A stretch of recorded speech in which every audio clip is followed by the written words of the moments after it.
It has taken nearly 10 years, but Windows is finally getting a new modern volume indicator. Originally introduced in Windows 8 in 2012, the black bar that pops up when you adjust the system volume using a keyboard or other device is finally going away. Microsoft is replacing it with a volume indicator that matches the overall Windows 11 design. Indicators for volume, brightness, camera privacy, camera on, off, and airplane mode are all being updated soon with a more modern design.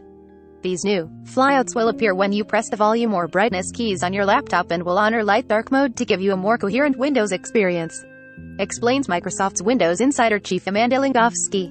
Brightness and volume indicators continue to be interactive with the update. Alongside this design tweak, Microsoft is also allowing testing a new call experience in the Your Phone app on Windows 11.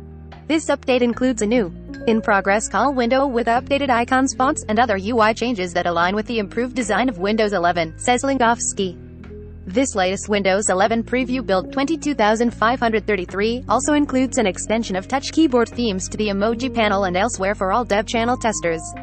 If you've always wanted to uninstall the Clock app in Windows 11, there's an option to do that now, too. Microsoft may deliver some of these changes on a monthly basis to Windows 11, as the company has moved to delivering a larger annual update for its latest OS. The software maker has not revealed exactly when these new features will appear for all Windows 11 users, but expect to see them at some point this year.